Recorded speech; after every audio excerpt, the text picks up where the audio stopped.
Okay, welcome everybody to a class on Leibniz. I wanted to include Leibniz. I know I am adding this lesson right at after I've already done a lot of other philosophers who are later, but I wanted to include Leibniz. I'm glad to say that his monadology is very, very short, and so it's quite easy to become acquainted with Leibniz's ideas, because it won't take long. Yeah, it's only 12 pages here. It's 90 paragraphs, and that's what these numbers are referring to. So if you want to see for yourself what Leibniz says about some of these ideas, you can just go to his monadology. It's very easy to download as a free PDF, very easy, and you can find the number and see what you think, see what your interpretation is of his words. But I do recommend reading it all first, of course, so that you can get a good idea of the general idea of what he's saying. So Leibniz, let me start by saying that he's a rationalist and a monist and an idealist. In fact, he's sometimes been called a panpsychic idealist. Now, what does that mean? So a rationalist, I'll remind you, is somebody who believes that we can obtain knowledge of the world simply through a priori reasoning, simply through logical deductions. We can gain valuable knowledge about the world. And other rationalists include Descartes and Spinoza. Okay, they also agreed that we could get valuable knowledge about the world simply by using our deductive reasoning powers. It's the opposite of the empiricists who said, no, we can only get a posteriori knowledge about the world. And actually, there is no such thing as a priori knowledge. All of our knowledge comes from experience, so it's a posteriori. Okay, but Leibniz was a rationalist. He was also a mathematician. Yeah, he came up with the idea of calculus, and I think he invented a mechanical calculator at a very, very early stage. Obviously, he was a genius. He beat Newton to it with calculus, and there was a big argument. Newton wasn't happy about that. He said that Leibniz, he accused Leibniz of plagiarism, and it really got quite ugly and nasty. But we still use Leibniz's notation in mathematics, and so I think the mathematicians agree that Leibniz did get there first, or did certainly come up with the idea on his own independently. And so he was a great mathematician, and perhaps that's at least partially explains in what sense he's a rationalist. Yeah, because I think mathematicians, you could understand why they might claim that a priori knowledge is possible, and that it's more reliable than this a posteriori knowledge. Okay, and that of course we can come up with reliable knowledge about the world with these mathematical ideas, and so with just deductive reasoning.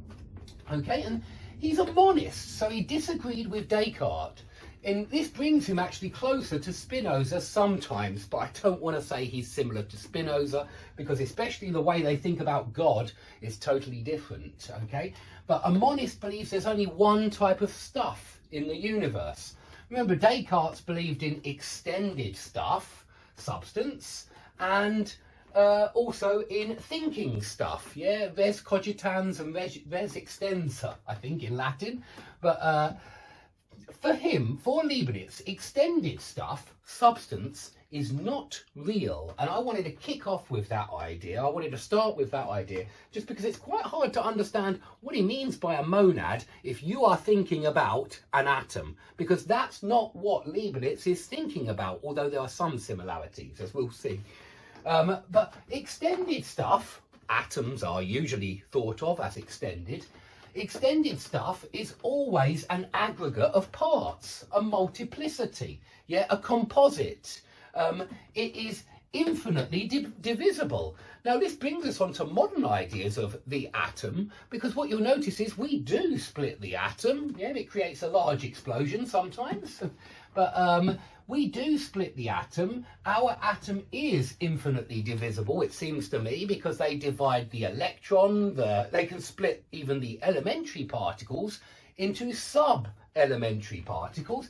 And this is what Leibniz is saying. He's saying, well, extended stuff is always a multiplicity. It's always infinitely divisible. And he points out that the ancients knew this. Yeah, the ancient Greek philosophers pointed this out a long time ago, that anything extended can be divided again and again and again and again. So it's infinitely divisible.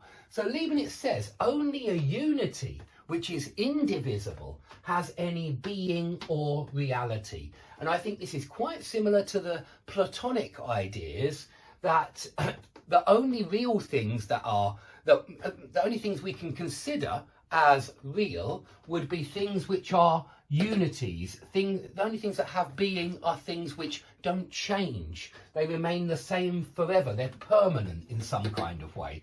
So I do think that this comes from those Platonic ideas that we saw in Plato. Yeah. So the monad, yeah, he wrote this book, The Monadology. This well, it's not a book really, it's a small essay to explain his world, yeah, and everything that's in it, his ontology, you might say, everything that the universe has. And he talks about the real universe as being composed of monads. Now, what are monads?